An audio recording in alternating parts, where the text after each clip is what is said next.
Hi guys, स्वागत आहे तुमचं दीक्षाच रेसिपीज मध्ये. आज मी तुमच्यासोबत शेअर करीत आहे पालक वटाणा ग्रेव्ही.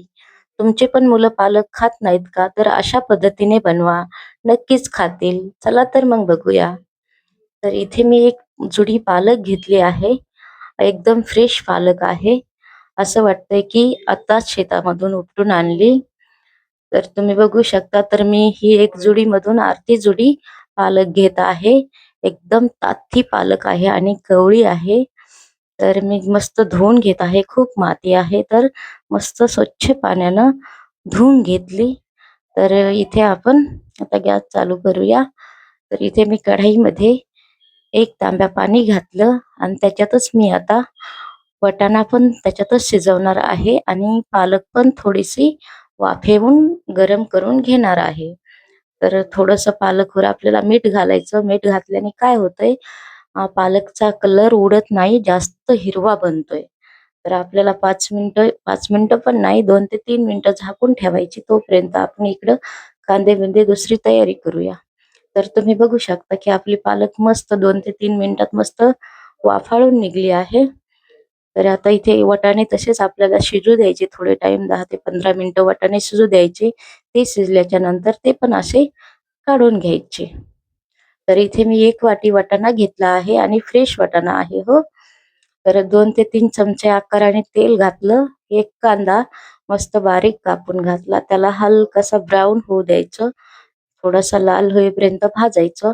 आणि हे मिरची हे मी आधीच वाटून ठेवलं होतं. तर 1 चमचा मी हिरवी मिरचीचं हे घातलं.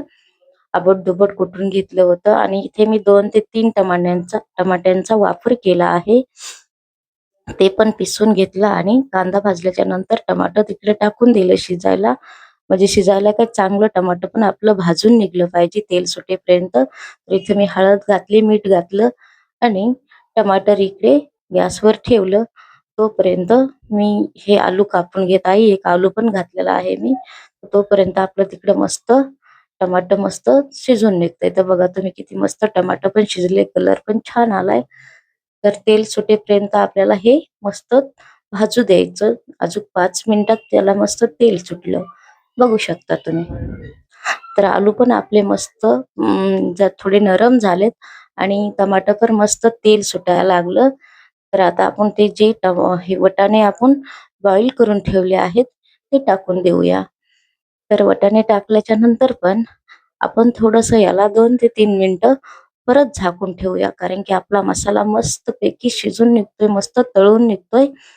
तर परत एकदा आपण याला थोडं 2 ते 3 मिनिटं झाकून ठेवायचं आणि मग जे आपण पालक हे केली आहे, ती पिसून घेतलेले ती टाकून द्यायची.